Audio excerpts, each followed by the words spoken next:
Bienvenue dans ce café littéraire exceptionnel. Il s'inscrit dans une série qui va s'appeler Dialogue Culture. C'est la mairie qui lance ce nouveau format pendant toute la période du confinement, n'est-ce pas? On fera ces émissions le mercredi et le jeudi à 19h. Alors un grand merci à notre invité.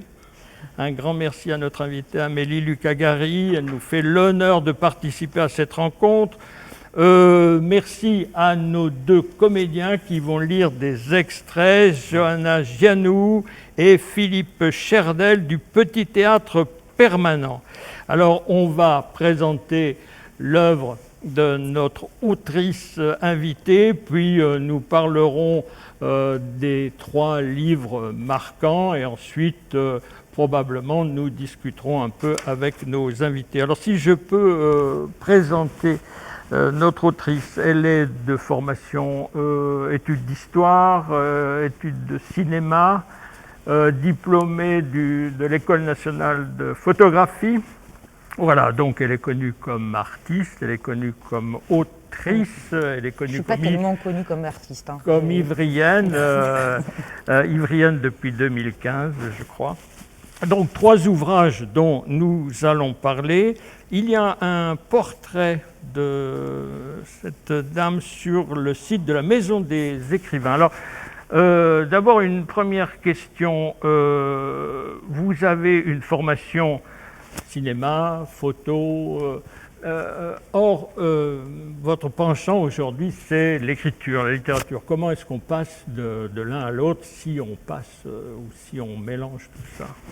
C'est drôle parce que pendant longtemps, j'ai eu l'impression qu'il y avait eu un passage et que c'était un peu une rupture, une décision comme ça. Et puis plus je travaille, plus j'écris, plus je me rends compte que ma façon d'écrire est beaucoup plus proche d'un travail d'artiste, de plasticien, d'artiste contemporain, que je me sens plus proche des artistes en général, dans le geste que j'ai, dans ma démarche, dans ce que je cherche, que des écrivains en général. Donc finalement, c'était assez naturel, c'est simplement un médium un peu différent, mais puis c'est venu d'un projet de vidéo qui s'est transformé en Grotte, mon premier livre, enfin voilà. D'accord. Très naturellement. D'accord. Alors j'ai essayé de synthétiser, de caractériser votre style, votre ton.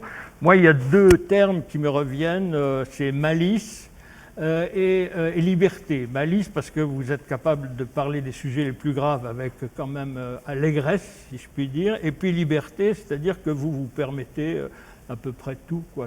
C'est extraordinaire, cette association d'idées qu'il y a dans vos livres. Moi, ça me fait penser à un style onirique. Vous voyez, dans les rêves, on est capable comme ça d'associer. Est-ce que vous êtes d'accord? Oui, enfin, ça me fait plaisir d'entendre ça, enfin, surtout pour la liberté, parce que c'est vraiment ce que je vois. Je pense que si j'ai choisi ce médium-là, c'est que c'était celui qui m'accordait le plus de liberté. Voilà. Ouais. Je me sentais plus libre avec les mots et devant un ordinateur comme ça qu'à travailler avec la matière. C'est ce qui m'est propre. Voilà. Mais la malice, je trouve que ça dépend des livres, surtout dans Grotte, un peu moins dans les autres. Mais la liberté, oui, c'est important pour moi. Oui, d'accord. Alors, dans les commentaires, surtout sur Grotte, dans des échos de presse qui ont été importants, nombreux, alors il y avait des adjectifs qui revenaient, c'était fantasque, irrévérencieux. Quelqu'un dit, vous vous permettez beaucoup de choses, vous vous permettez tout. C'est extraordinaire, ça. Oui, c'est peut-être un peu excessif. Mais disons que l'idée de départ de Grotte, c'était quand même... Grotte, c'est le récit d'un gardien de grotte, d'une grotte préhistorique ornée, qu'on ne nomme pas, mais qui est inspiré de Lascaux, et qui vit sur cette colline pour garder cette grotte, et puis finalement, il est oublié. Et l'idée de ce livre, c'est vraiment d'imaginer tout ce qu'il est possible d'arriver, de mettre en lien avec une grotte et un gardien comme ça. Et en fait, tout est possible à mettre en lien avec une grotte. Voilà. En fait, et je pense que c'est le cas pour n'importe quel sujet. Parce que là, c'était un peu mon projet, quoi. D'accord. Donc je pense que c'est pour ça qu'on dit ça. Après, l'irrévérence, c'est pas mon but. Alors quand on se permet tout, forcément, on se permet ça aussi. Mais bon, c'est pas... D'accord. En tout cas, je suis pas la provocatrice, quoi. D'accord. Comme nous avons abordé la question de Grotte, s'il vous plaît, on va écouter 2 extraits.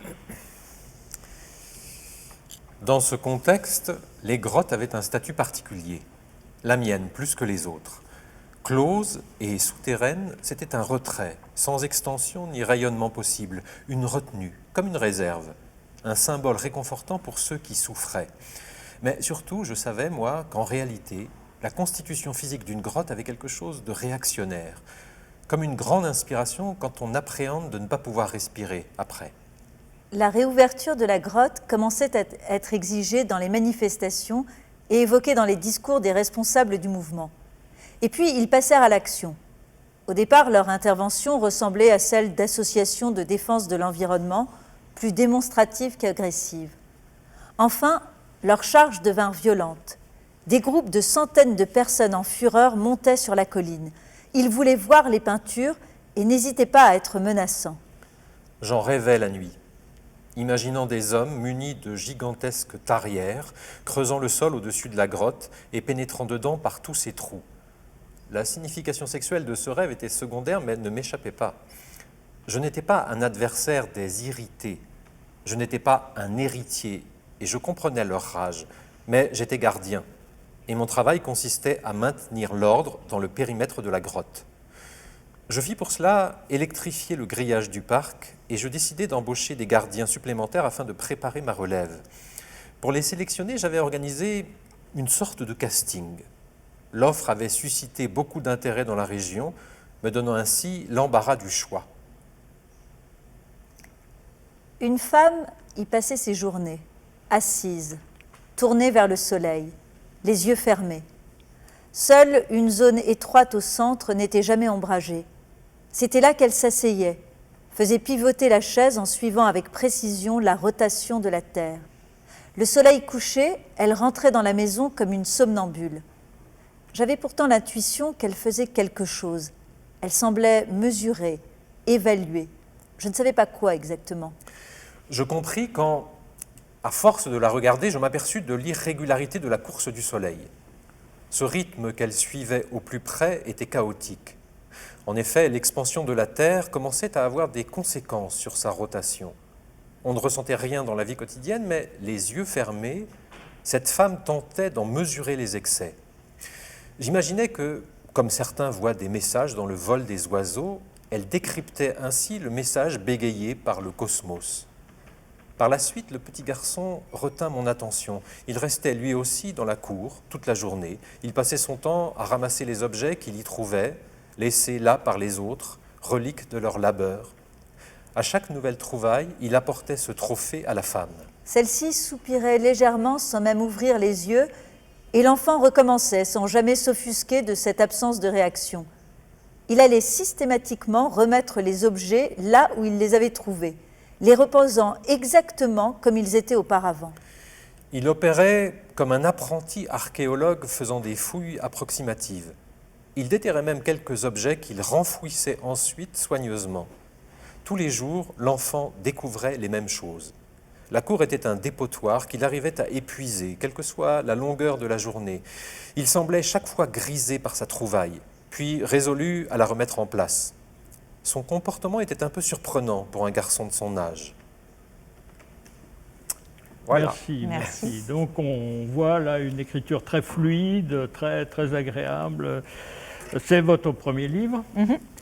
Il a un bon accueil, il a un écho de presse quand même. Il était publié chez un très petit éditeur à l'époque, donc pour l'éditeur que c'était bien, ouais. On était contents. Puis c'était mon premier roman, donc il y a toujours un accueil assez bienveillant. Il est ressorti. Et il a été réédité, ça j'ai beaucoup de chance par contre, parce que il était épuisé, il n'était pas réimprimé, et il vient de ressortir après IC, donc je suis très contente de ça. Et on ne peut pas dire en ces temps de confinement qu'il y avait de l'anticipation, hein, parce qu'on est tous un peu dans une grotte ces temps-ci, mais ça n'a aucun rapport. Je ne crois pas. Non. Mais redites-nous, comment s'est passé ce passage entre un commentaire pour une vidéo et le livre? Alors, c'était pas un commentaire pour une vidéo, c'était vraiment un projet de film. Et d'ailleurs, j'en parle dans le premier chapitre, j'ai inclus ça, parce que c'est toujours un peu réflexif, mes livres, c'est-à-dire qu'il y a toujours ma présence, mais très très discrète, mais je travaillais avec une amie, on avait rencontré les inventeurs, c'est long à raconter, hein, mais bon, les inventeurs de la grotte de Lascaux. Il y en avait 2 qui étaient encore en vie, vous savez, c'est 4 jeunes enfants qui ont découvert la grotte en 40. Excusez-moi, donc on dit inventeur pour quelqu'un qui découvre. Tout à fait, ce qui est très beau, étonnant, hein. ce qui était déjà un moteur pour nous, en fait, c'est très poétique, quoi. Ouais. Et donc on voulait faire un film sur la grotte et ses facsimilés, en fait, c'était la copie, la ressemblance qui nous intéressait. Et donc on a rencontré les 2 derniers qui étaient vivants, qui sont depuis morts. Et puis à ce moment-là, on n'arrivait plus à travailler ensemble, c'était compliqué. Enfin, on s'est un peu disputé, mais bon, c'est redevenu une très grande amie, pas de problème. Mais c'est à ce moment-là qu'en fait, en me retrouvant seule, je me suis dit, mais en fait, moi, c'est pas un film que je veux faire. Et c'est là qu'elle avait raison de plus vouloir travailler avec moi, je crois. Moi, je voulais écrire un livre et je l'ai écrit très vite et c'était très simple. Vous l'avez écrit très vite. Ouais, et donc on décline le thème la grotte, le refuge, la matrice, le boudoir, la tombe, l'inconscient refoulé. Oui, et puis avec toujours cette idée du double, qui traverse tous mes livres, hein. Peut-être un peu moins le dernier, mais vierge beaucoup. Et puis la question de l'origine. C'est toujours des petites cosmogonies, quoi, d'invention d'un monde qui pourrait suffire comme ça à lui-même. D'accord. Je crois que là, en écoutant, je trouvais cet extrait très bien choisi, parce qu'en parlant de ce petit garçon qui fait une fouille archéologique dans la cour, comme ça, moi, ça me renvoie beaucoup à Icke et à... Oui. Enfin, j'ai beaucoup un travail d'archéologue dans mon travail, dans les 3, en fait. Oui. C'est très important pour moi, ça. Oui, tout à fait. Archéologue, il y a une vocation d'archéologie chez vous. Je pense que ça m'aurait plu. Après, je crois que ce qui m'intéresse, c'est de rejouer au niveau de la langue et de la forme du livre, cette recherche de profondeur et de superposition des temporalités. Et dans la langue, je crois qu'il y a ça aussi, c'est-à-dire que c'est pas une langue qui fait tout péter, avant-gardiste, hyper moderne, quoi. C'est pas ça qui m'intéresse. C'est une langue qui travaille avec une langue plus ancienne, mais qui l'a fait. Bon, là, en fait, j'ai des mots qui me viennent qui sont pas les miens, parce qu'un auteur que j'aime beaucoup, qui s'appelle Marc Graciano, dans une interview qu'il a fait récemment, parle de Sartre très bien. Et il dit des choses très belles que je ne vais pas dire parce que ça concerne son travail à lui, donc je sais pas. Mais voilà, en tout cas, je crois que c'est pas seulement thématique, c'est aussi formel comme préoccupation, l'archéologie et le passé. Et l'archéologie, c'est aussi des secrets enfouis, révélés. D'accord. Nous passons au 2e roman, Vierge, s'il vous plaît. Le Saint-Louis fendait la mer. Les côtes sombraient, et tout autour, il n'y avait pas une ride, seulement le bleu. À bord, les passagers offraient leur corps au soleil. Les heures glissaient sur leurs paupières. Ils ne s'inquiétaient pas de la vitesse du paquebot ou de la nuit qui viendrait. Ils étaient 1000 et ne comptaient pas. De cette foule, 3 silhouettes se distinguaient, qui marchaient sur le pont intermédiaire. Nous levions peu les pieds, la tête inclinée pour mieux nous entendre. Je venais de rejoindre les 2 officiers. Eux terminaient leur quart. Nous discutions sans nous presser, car le voyage durait des jours, autant de nuits, et nous pourrions tout dire. Il fut d'abord question de la Méditerranée que le bateau blanc traversait, indifférent à la terre et au malheur qui chaque nuit le frôlait. Nous parlions guerre, destin, salut, mais rien n'avait d'importance. Tandis que le sel pénétrait nos narines, la chaleur amollissait nos corps. Nous nous laissions aller au passé, à raconter nos vies. J'avais vécu la mienne sur l'eau, et de port en port, mon histoire avait fait le tour de la terre. Ces officiers savaient qui j'étais. Ils avaient reconnu le nom de ma mère parmi ceux des passagers et m'avaient invité à les rejoindre, parce qu'ils voulaient comprendre. En préambule, j'annonçais « Je suis orpheline ». Je disais cela sans affect. Le soleil éclatait et ma voix grave se confondait avec le grondement du moteur. Ils n'entendaient pas tout, mais d'ici au prochain port, l'auditoire serait captif, moi libre de tout dire. Je leur racontais ma genèse inouïe, comme je voulais l'entendre. Je suis née au bord de la mer. Je connais ses travers et ses plis. Mais c'est à Saint-Denis que tout commença. Ce jour-là, le ciel était bleu. Il n'y avait qu'un nuage. Les Dionysiens avançaient en une coulée brune épaisse. Il n'était pas 5 heures, mais les rues débordaient. Des silhouettes et des bandes emplissaient l'esplanade. Un peuple entier se retrouvait pour inaugurer les tours. Elles avaient été recouvertes d'un voile immense afin que personne ne voie ce que cachaient, depuis des mois, les grands échafaudages. L'attention aurait dû être à son comble, mais une rumeur folle gagnait la foule. La nouvelle provenait d'un laboratoire du centre-ville où l'examen d'un fœtus avait révélé une anomalie incroyable. Le profil génétique de l'enfant à naître ne portait la trace d'aucun géniteur. Pour le dire autrement, il n'avait pas de père. Alors, la cérémonie était l'occasion pour tous d'en apprendre davantage.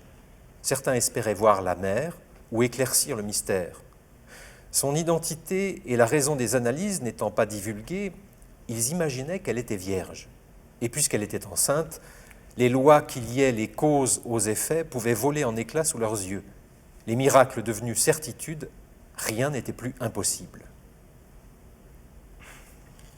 Voilà, un roman tout à fait extraordinaire. Je rappelle simplement que Grotte était de 2014 et Vierge 2017. Donc double niveau d'histoire. Une fille en croisière qui raconte l'histoire de sa mère, et la mère dont on vient de l'apprendre, qui est une fille-mère sans avoir fait l'amour. S'il vous plaît, un petit commentaire. Une histoire assez connue, hein, je revisite, disons. Je sais pas, je trouve que c'est le plus étrange des trois, enfin, le plus inexplicable quand même, et peut-être le plus... Prenant. Et la langue aussi me surprend là quand je l'entends, parce que ça fait longtemps que je n'ai pas parlé de celui-là. Mais je crois que ce qui me préoccupait, comme dans Grotte, très différemment, sur un ton très différent, c'est la reproduction. C'est-à-dire que comment une forme donne naissance à une autre forme. Ouais. Ça paraît un peu théorique comme ça, mais je crois que ça n'est pas tant que ça. Et dans Grotte, c'était question de facsimiler, donc de copier, et là c'est un peu ça. C'est-à-dire qu'elle se reproduit, et c'est aussi comment on génère un récit, en fait. Ça parle beaucoup d'imagination et de l'invention d'un récit, je crois. J'en parle pas très bien, mais ça m'a plu de l'entendre. Si c'était un film, on dirait que c'est un road movie parce qu'elle n'arrête pas de se sauver d'une fuite. Elle fait de la nage, elle fait du bateau, de l'avion. Voilà, et puis elle part de Saint-Denis, donc qui s'appelle Saint-Denis dans le livre, qui est tout à fait reconnaissable. Et puis elle traverse la France, et là, toutes les villes, on ne reconnaît pas les noms. Oui. Un ami m'a dit en le disant, mais c'est incroyable, je ne connais aucune de ces villes. Et c'est normal, parce qu'en fait, j'ai inventé cette toponymie. Et ça m'a... Pourquoi ?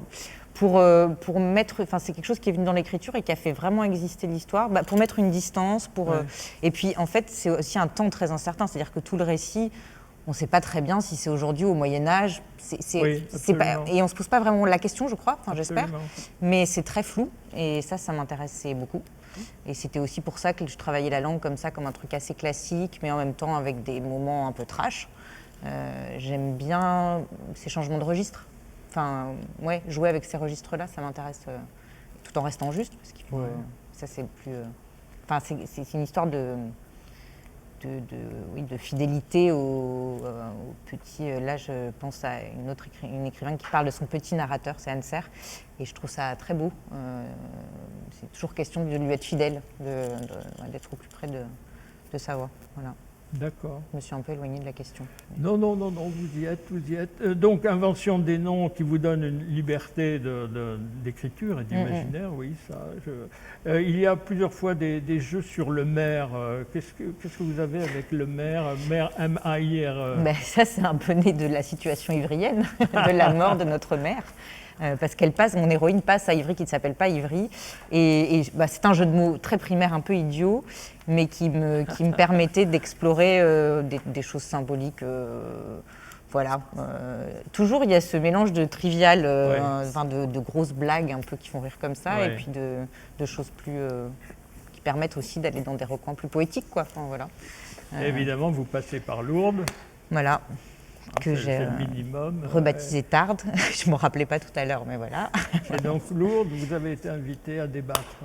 J'ai été invitée à Lourdes dans une librairie extraordinaire, où je retourne, je vais répéter ce que je disais tout à l'heure, mais c'était une librairie épatante parce que vous imaginez que c'est quand même une petite ville avec pas forcément une clientèle hyper aventureuse, ou qui commande peut-être beaucoup par Amazon, Internet, j'en sais rien, mais en tout cas c'est une librairie très exigeante qui propose un super choix, et surtout ils ont un public de lecteurs très fidèles, qui sont revenus les 2 fois où je suis venue, et qui lisent vraiment les livres, certains les soulignent, et voilà. Vous faites beaucoup de rencontres? Ça s'appelle le Square, tant que j'y suis, je leur... Oui, le Square à Lourdes. Donc, Voilà. vous faites beaucoup de rencontres? Je fais pas énormément de rencontres. Là, j'en ai eu quelques-unes qui ont été annulées, par exemple, mais à la sortie d'un livre, il y en a 4-5, quoi, pas tellement plus. Hein. Voilà, je vais dans les grandes villes, quoi. D'accord. Tout à la fin de l'histoire, il y a un accouchement difficile, et puis la venue est nommée Amélie. Ouais, c'est-à-dire que c'est celle qui raconte en fait. Voilà. Oui. C'est là que je parlais de quelque chose de réflexif, c'est-à-dire qu'il est toujours un peu question sans parler de soi, sans faire de biographie, d'autofiction, enfin c'est pas du tout le sujet. Il y a quasiment pas d'éléments biographiques, mais je crois que ça m'excitait beaucoup de m'imaginer comme ça. Généré, c'est-à-dire que je crée un personnage qui est ma mère, j'ai pas de père, donc je suis D'accord. puissante. D'accord, très bien, merci. Mais c'est plus des pirouettes, quoi. Un peu. Au printemps 887, Poif, poif, poif. Des hommes avancent dans le noir. Ils progressent sur la terre détrempée. Ils approchent de la rive mouvante. Ils n'ont jamais été si loin à cette heure. Ils ne portent pas de torche pour ne pas être vus. Et puis la lune est énorme, aussi pleine que la jument abandonnée sur le coteau. on devine les contours, mais les corps et les visages sous les capuchons sont éteints. Seules brillent les pupilles des hommes d'Ivriakoum quand ils lèvent les yeux au ciel et les boucles en métal de leur ceinture par instant. Ils avancent en une ligne serpentine et changeante. Le sol bosselé disloque leur marche, mais les coudes restent soudés, les corps côte à côte. Ils se soutiennent, peut-être qu'ils se réchauffent. Ils chuchotent parce qu'ils ont peur. Les branches molles ploient sous leurs pas, mais la boue visqueuse pourrait les trahir et ils s'arrêtent enfin, ici, au bord de l'eau. La Seine est sortie de son lit depuis plusieurs jours. L'eau est passée outre aux berges, aux arbres, aux arbustes et aux herbes. Elle a rampé pour se répandre. Le fleuve a débordé sans qu'il pleuve, et personne ne sait d'où vient ce flot. Un jour, les paysans ont vu l'eau dans leur maison. Ils ont découvert au matin les pâturages inondés, le bétail coulé. Ainsi contraints, ils se sont échappés. La plupart se sont réfugiés sur les hauteurs, certains se sont noyés, encore une fois flanqués du pire. Et comme un malheur n'arrive jamais seul, depuis des mois, les Normands terribles occupent leur sol. Ceux-ci ont passé l'hiver à saccager la plaine. Parce que Paris tenait bon, ils ont déchaîné leur violence sur la campagne alentour. Ils ont tué sans répit, pris les épouses, épuisé les vivres. Rôder la certitude qu'ils pouvaient à tout moment surgir, sans compter la terreur d'ignorer la seconde où frapperait leur foudre barbare. À leur suite, la crue a achevé d'emporter les femmes et les vieillards, les quelques enfants qui restaient. On ne compte plus les hommes. On fait un petit saut dans la deuxième partie. Un saut, vous allez voir, qui est assez radical. Je suis un dimanche allongé sur mon lit balancelle et je regarde le ciel sans nuage de Wellington et sa couleur, toujours la même. J'entends quelques joueurs de cricket réunis sur le terrain d'à côté. Les matchs durent toute la journée, les joueurs s'attardent et la lumière tombe. C'est l'automne en mars, le week-end de Pâques. Clap, clap. Ils tapent des mains doucement pour occuper les heures creuses de l'après-midi. On pourrait presque compter les paumes en jeu, tant les hommes en blanc sont lents, leurs élans désaccordés. La lumière baisse encore et dans la ville, on n'entend que ça, des joueurs qui se réjouissent et des oiseaux qui chantent. Les chants qui se répondent et s'imitent entrent par la fenêtre à guillotine entr'ouverte. Ils me tournent la tête à l'envers. J'ai changé d'hémisphère. C'est une révolution. Et quand la vitre tombe enfin, avec la nuit sur l'hydre endormi, et que la terre se détache, le ciel vire au rouge. La terre qui se détache progressivement du continent dérive. Elle devient une île. Le soleil se lève au-dessus des nuages et la colline sort de l'eau. Ici, les oiseaux sont les maîtres d'un brouhaha effarant. Titipunamu, riro riro, piwaka waka, miro miro, pipi, tou, urupunamu, popokotea, pipi warau rao, moua, korimako, tutuwai, matata, kakariki, kotare, tieke, tui, ruru, kokako, Cheri, Kau, Kea, Pukeko, Weka, Kiwi, Kakapo, Takahe. Et puis l'aigle géant, Le moa, le harle austral, la ninox rieuse, la caille d'ici, le blongios à dos noir, le piopio, le glaucope, le xénite des buissons, on entend des cris et des battements d'ailes.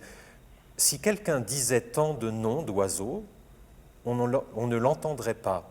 C'est un concert permanent, personne n'est là pour les faire taire. Aucune dent à la ronde, les oiseaux n'ont rien à craindre, à tel point qu'ils volent peu. Certains n'ont même plus d'ailes.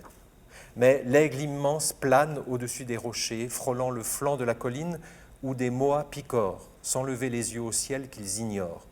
Eux ne savent pas voler. Sans elles, ils ne pourraient pas, même s'ils le voulaient. Leur cou est immense, leurs ombres encore bien plus grandes qu'eux, mais leur tête inquiétante n'est pourtant pas plus grosse que mes poings joints. L'un d'eux examine du bec un caillou, petit comme mon ongle. Il l'avale. Et l'on peut voir le caillou progresser sous les plumes, sous la peau, le long de la trachée sans fin de l'oiseau. Il descend le corridor humide et accompagne les feuilles ingurgitées jusqu'à son estomac de géant pour l'aider à digérer. C'est long. Il fait très sombre. Le caillou blanc descend jusqu'au gésier pour y rester des années. Caché avec quelques autres dans les entrailles de la bête, il s'arrondit et fond tranquillement jusqu'à revoir le jour, des années après, au milieu d'un squelette décharné. Le moi a disparu. Beaucoup plus tard, tous les mois ont disparu. Je n'en ai jamais vu, mais j'ai retrouvé les cailloux ronds, polis, bien blancs, dans le bois au-dessus du cottage. J'ignore à quoi ressemblait précisément un moi. Bien avant la photographie, les premiers hommes, ceux qui l'ont chassé jusqu'à l'extinction, ne l'ont pas dessiné. J'ignore comment il tenait sa tête, comment il a tranquillement dressé son cou interminable jusqu'au XVe siècle. Je n'entendrai jamais son cri. Je pense au moi, tandis que Louis me photographie. Il fait des images de moi nus dans le cottage, au jardin, et dans plusieurs années, l'on se souviendra de quoi j'avais l'air sans vêtements. Je suis obsédée par ces images. 100 fois, je demande à voir mes visages tous différents. Sous l'arbre aux oiseaux, dans le gros fauteuil à rayures, je me dédouble en noir et blanc. Dans le lit, sous l'arbre, l'abri ou la douche, Louis me photographie. Mon amour me photographie nu au milieu de ma vie. Merci beaucoup, formidable, merci beaucoup. Donc c'est IC 2020, une remontée vertigineuse dans le temps pour le site d'Ivry. Par étapes, on a eu des séquences. Ce qui est tout à fait impressionnant, c'est à la fois la rigueur dans votre description de cette remontée du temps, un côté scientifique, et en même temps une fluidité, une évidence, enfin une belle écriture. C'est-à-dire, voilà, on n'est pas noyé par un texte savant. Comment vous réussissez à faire ça ? Je ne sais pas. Alors peut-être pour donner un peu la trame du livre, oui, ça commence en 2036 oui. À Ivry, et puis on remonte peu à peu le temps comme ça par chapitre, avec à chaque fois un objet qui ressurgit, qui est trouvé qui est déterré, soit par quelqu'un, soit par la pluie, puis progressivement ça devient les atomes, et on arrive au Big Bang. Et ensuite on repart dans l'autre sens en Nouvelle-Zélande, où j'étais en résidence d'écriture. C'est comme ça qu'un peu est né le projet, mais ce qui est marrant, c'est qu'il est d'abord né avec le désir d'écrire là où je vivais, c'est-à-dire à Ivry, Ivry-Port, vraiment sur la petite parcelle que j'habite, où il y a ma petite maison, mon petit jardin, et de rêver le passé à cet endroit précis, en me documentant pour avoir un cadre. Ce que j'expliquais tout à l'heure, c'est que j'avais besoin de me documenter, non pas pour être véridique, mais plus pour y croire moi-même, pour adhérer au projet, pour me dire oui, je peux. Et là, je commençais à avoir des images en ayant ce cadre. Et puis ensuite, certaines informations ont été utilisées dans le livre, mais c'est peut-être pour ça que c'est pas trop érudit. C'est que je crois que c'est un cadre comme ça, mais qui est absolument pas nécessaire pour le lecteur et pas nécessaire, à mon avis, à l'histoire. Donc ça ressort par petits. Disons que je crois que ce que j'ai pris dans l'aspect scientifique, c'est une espèce de cohérence et de véracité historique que l'on sent même quand on ne connaît pas grand-chose. Et puis aussi la poésie des termes scientifiques et historiques. Et enfin, le nom des époques, le lutétien, le magdalénien, c'est très très beau. Donc c'est déjà très porteur de fiction, je trouve, et de poésie. Donc voilà. Qu'est-ce que Ivry au Moyen-Âge, on arrive à se l'imaginer, mais Ivry au lutétien, Bah, C'est-à-dire, il y a ouais. 40 millions d'années, c'était quoi? Alors, au Lutétien, c'était une mer chaude, peu profonde, avec des raies énormes, des requins. Ça, c'est la période, il me pose la question, parce que c'est la période que je préfère, moi, que je trouve la plus éblouissante à imaginer quand on est ici. Et sur cette période, je décris l'arrivée d'une météorite, et c'est ce petit bout de météorite qui ensuite fait un saut dans le passé encore, au moment où s'est formé la météorite. Et voilà. C'était pas si compliqué à imaginer. Enfin, vous voyez, c'est marrant parce que j'ai eu l'impression de beaucoup engranger d'informations, puis je les ai oubliées, j'ai écrit. Enfin, c'est juste quelques petites infos qu'il faut connaître, quoi, les températures, mais bon, c'est pas le gros du travail. Oui, on retrouve là cette démarche d'archéologue systématique, d'enfouissement, de dévoilement. C'est extraordinaire. Ce qui était très intéressant, c'est que Ivry, comme vous le savez, l'histoire est très ancienne, on peut remonter au Paléolithique, on est encore en train de trouver des trucs là, tout près de chez moi, enfin, c'est fascinant. C'est aussi ça qui a éveillé ce truc, c'est que dans mon quartier Ivry-Port, on construit beaucoup, mais on fouille beaucoup et on trouve des choses en permanence. C'est éblouissant, quoi. Ouais. Et je pense que c'est un peu de ça qu'est né le projet aussi. Et ce qui était très intéressant, et ça c'est un peu par hasard, j'ai beaucoup de chance, c'est que la Nouvelle-Zélande, c'est l'exact opposé. C'est-à-dire qu'ils n'ont pas d'histoire ancienne, en fait.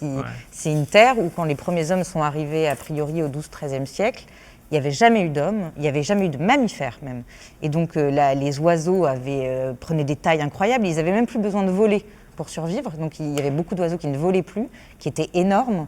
Et surtout, alors les premiers hommes qui sont arrivés, on dit qu'ils entendaient à des kilomètres en bateau, des kilomètres des côtes, le chant des oiseaux. Et donc là-bas, il n'y a pas de grotte préhistorique, il n'y a pas de fouilles archéologiques. Enfin, vous voyez, c'est fascinant. Et c'est un des seuls pays au monde où l'histoire des hommes est si récente.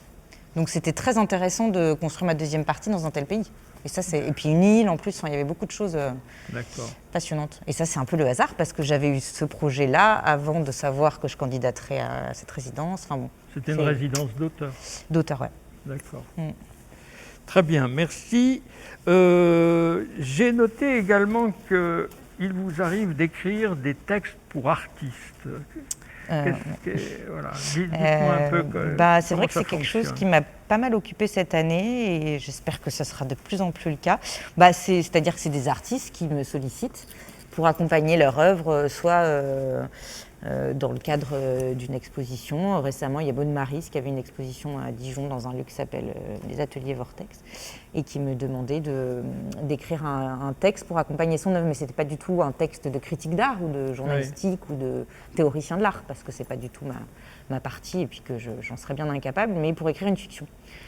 Et puis à chaque fois, l'idée c'est un peu de se réinventer, de surprendre l'artiste qui demande la chose. Et là, je crois qu'elle était contente et moi aussi. J'ai raconté une visite dans son atelier et puis en fait, il se trouvait que j'avais été voir l'étoile. C'est une peintre, Maud. Au tout début du confinement, vendredi 13 mars, donc c'est un vendredi 13 comme ça. Et j'ai imaginé qu'elle devait partir et que je restais chez elle, qu'elle me laissait les clés pour m'occuper du chat et que je vivais donc avec ses œuvres pendant le confinement. Et donc, j'imagine une fiction à partir de ça. Voilà, je donne cet exemple-là parce qu'il est singulier et c'est vraiment pas le travail d'un critique d'art. Et je fais souvent ça là, j'ai écrit une petite nouvelle pour un artiste qui s'appelle Pierre David. Enfin, voilà, et c'est quelque chose qui me nourrit beaucoup parce que, comme pour en revenir au début de notre conversation, je crois que ce qui est peut-être un petit peu singulier dans ma démarche, c'est qu'elle est très visuelle et plastique, vous voyez, le hic, il a une forme très précise. Il est centré sur le Big Bang au milieu, les chapitres se réduisent comme ça. Enfin, c'est une forme. Et c'est très important pour moi d'imaginer un livre comme un objet comme ça. Et je pense que c'est pour ça que je suis lue par des artistes, que des artistes me sollicitent. Enfin, il y a une vision plastique du texte, plus que...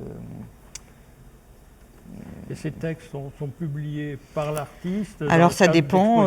Souvent c'est dans le cadre d'une monographie qui est publiée, donc c'est plus dans la monographie, ou alors c'est dans l'exposition. La Maud, elle avait donné une place dans l'exposition, dans une boîte qui était la même boîte dans laquelle étaient montrées ses sculptures. Donc c'était vraiment présenté comme faisant partie de l'œuvre. D'accord. Voilà. Mais ça peut ça peut être un poème, ça peut être. J'ai même écrit une chanson pour une artiste que j'aime beaucoup. Et vous êtes également, vous faites beaucoup d'ateliers d'écriture, j'ai entendu. J'en fais pas mal, ouais. Et c'est très intéressant parce qu'on rencontre des gens, on se rencontre, c'est bien déjà. Après, je ne sais absolument pas dans quelle mesure ça nourrit ma pratique. C'est peut-être pas, enfin, nourrit ma propre écriture. Je me pose pas vraiment la question. Rencontres peut-être. Oui, et puis en fait, voilà, on peut pas. En tout cas, je peux pas être tout le temps chez moi à écrire parce que déjà, il faut vivre, voilà. Et un atelier a donné lieu à un livre à Belleville. Oui, en effet, il y a deux choses, parce que j'ai eu la chance l'année dernière d'être en résidence, et c'est pas encore tout à fait terminé d'ailleurs, à la Villa Belleville. Et c'est une résidence qui est en lien avec la région Île-de-France. La Villa Belleville, c'est un lieu d'art visuel. C'est un lieu de la ville de Paris. Et j'ai fait des ateliers avec une association qui s'appelle Autre Monde, qui aide et accompagne des personnes en situation de migration et ou de précarité. Voilà, il y a un peu des deux, c'est un public très mixte, mais toujours en situation de migration, c'est très intéressant. Et on a des ateliers toute l'année dernière. Ça, c'est vrai que c'est très bien de parler de ça, parce que c'est un bon exemple moi, ma résidence, mon projet de résidence comme roman, c'était d'écrire la vie d'un artiste. Et donc, dans ces ateliers, on a inventé la vie de 5 artistes. Donc, on a inventé leur nom, leur biographie, leur œuvre, et c'était couplé avec des ateliers d'art plastique. Donc, il y avait aussi la partie plastique de cette invention qui était mise en œuvre. Et donc, on a publié un petit livre qui s'appelle 5 portraits d'artistes en couleur. Enfin, publié, on l'a imprimé, voilà, c'est un bel objet qui est signé par, selon les séances, enfin, en gros, ça fait une 30aine de personnes. Et c'était bien. D'accord. Voilà un exemple, oui, en effet. Et puis, il y a aussi une revue dans le cadre de cette résidence où j'invite certaines rencontres, des gens que j'ai rencontrés dans les ateliers à proposer des textes. Je mets mon propre journal de résidence. Et ça, le deuxième opus est pour très bientôt, la semaine prochaine, sûrement. D'accord. Je suis en train de le préparer. Voilà. Et question classique, votre prochain roman? Alors, mon prochain roman, c'est un journal fictif d'un artiste. Voilà. Mais c'est pas fini. Donc, j'ai pas trop envie d'en parler parce que je suis un peu superstitieuse. Mais en tout cas, c'est très nourri de tout ce que j'ai vécu cette année et puis de ce travail avec les artistes, justement.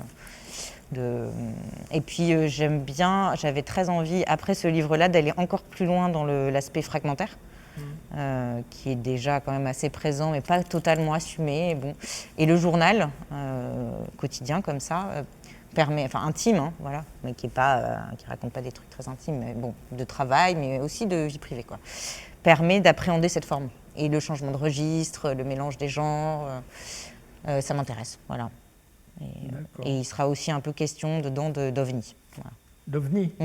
C'est-à-dire de choses qu'on voit dans le ciel et dont on ignore la nature. D'accord. Voilà. D'accord. Est-ce qu'il nous reste un texte? Oui, Oui, c'est possible. s'il vous plaît. Ok. À vous.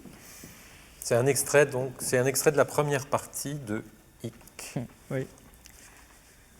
Le 30 décembre 1950. Tap, tap, tap, tap, tap, tap. Le garçon se glisse rapidement dans la cave pour y cacher sa prise. Avec lui, par la porte entr'ouverte, entre un peu de lumière du dehors et le bruit de ses pas qui le poursuivent. Il attend, sans bouger, pour s'habituer à l'obscurité. Il sait ce que le noir peut avoir d'amical. Il ne s'est pas retourné dans le passage, il a dévalé en courant l'escalier pour échapper aux voisins, à sa mère, à ceux qui peut-être l'ont pris en chasse parce qu'ils l'ont vu voler. Et maintenant il reprend son souffle, le dos courbé, la gorge en feu, ravi de ce qu'il rapporte encore et ajoute à ses trouvailles. Curiosité trouvée sur les berges, dans la rue, rebut des usines alentour. Il revient juste de la Seine. Le fleuve coule à quelques centaines de mètres avant de traverser Paris et, accroupi, il y a jeté 1 heure durant des cailloux, des coquilles qui traînaient au bord sous ses pieds. L'eau était transparente et il a vu ces petites formes pénétrer l'eau, se poser doucement au fond où elles demeurent encore malgré le courant. Lui ne s'est jamais baigné, ni à Ivry, dans la Seine, ni ailleurs. Les autres nagent ici, pourtant l'été. Mais quelque chose lui déplaît dans ce flot qui défile. Ce n'est pas sa couleur, mais plutôt sa largeur et peut-être le fantôme de la grande crue de 1910 à laquelle son père a assisté enfant. Il raconte souvent cette histoire. Il avait beaucoup plu, et la Seine était sortie, tranquillement de son lit, sans vagues. Les rues remplies d'eau douce étaient pareilles à des canaux qui avaient débordé à leur tour sur les maisons, les jardins, les usines. Le sol entier était devenu invisible. Les bateaux ne passaient plus sous les ponts, et le fleuve hostile continuait d'enfler. On ne pouvait plus vivre. La cave du pavillon s'était transformée en bassin où nageaient des poissons de toutes sortes, carpes, truites arc-en-ciel, poissons-chats, anguilles, perches soleil, virevoltaient à l'endroit où le garçon se tient maintenant. Dans les taches d'humidité sur les murs gris, il devine encore leur silhouette fuyante, le mouvement de leurs nageoires, l'empreinte discrète de leurs écailles. Merci beaucoup. Merci. Merci beaucoup. Chère autrice, est-ce qu'il y a une question que j'aurais dû vous poser? Ah, ça, on ne l'avait pas encore faite. Il y en a beaucoup que vous auriez dû me poser. On n'a pas assez de temps. Voilà, non, mais c'était très... je ne sais pas, j'ai peur d'avoir... C'est difficile de parler des livres... je ne sais pas. Non, vous avez très bien parlé, très bien présenté votre production et les raisons.